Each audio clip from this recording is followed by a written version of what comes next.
안녕하세요. 송대원 목사입니다. 어떤 환경에서도 기도하고 예배하는 전천후 신앙인이 되자라는 제목으로 은혜를 나누겠습니다. 태양이 비추지 않아도 태양은 존재하고 바람을 볼 수 없어도 바람이 존재하듯이 우리가 하나님을 느낄 수 없을 때에도 우리의 느낌과 상관없이 하나님은 여전히 존재하십니다. 여객기의 평균 속도는 시속 800km라고 합니다. 그러나 비행 중에 있는 승객들의 체감 속도는 거의 정지 상태입니다. 그러나 오토바이는 시속 80km로만 달려도 체감 속도는 거의 시속 200~300km 정도라고 느끼게 됩니다. 이처럼 우리 느낌은 엉터리일 때가 많습니다. 항공기 조종사들은 느낌으로 속도를 측정하지 않습니다.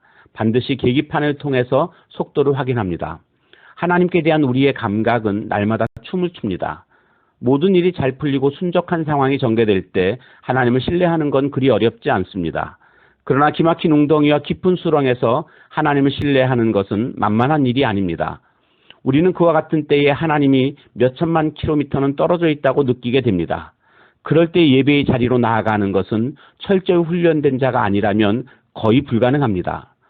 신앙의 최고봉은 고난 속에서도 하나님만 바라보는 것입니다.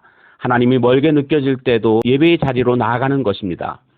살다 보면 울어야 하는데 울지 못할 때가 있습니다. 기도해야 하는데 기도가 안 될 때가 있습니다.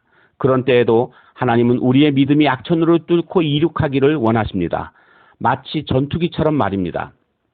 보통 여객기는 악천 후에는 이착륙이 금지됩니다. 그러나 전투기들은 악천 후에도 비행을 해야 하고 또 할 수 있습니다. 하나님은 우리의 믿음이 전투기와 같은 전천후 성도이기를 원하십니다. 우리의 삶 속에 일어나고 있는 이해할 수도 이해되지도 않는 수많은 일들 앞에서 우리는 어떻게 예배 가운데로 나아갈 수가 있을까요? 어떻게 동일하게 기도의 자리에 머물 수 있을까요? 이와 같은 때에는 전투기 조종사들이 속도를 측정할 때 느낌으로 측정하지 않고 계기판을 통해 측정하듯이 나의 느낌에 의지하지 말고 말씀에 집중해야만 합니다.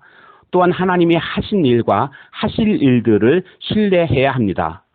하나님의 계기판인 성경을 보면 우리를 향한 그분의 사랑과 임재 약속에는 전혀 이상이 없습니다. 다만 우리의 감각에 문제가 생긴 것뿐입니다. 하나님은 결코 멀리 계시지 않습니다. 지금 이 순간에도 우리 삶 속에 늘 함께 서 계십니다. 그 주님을 믿음의 눈으로 바라보시길 기도합니다. 늘 승리하십시오. 샬롬.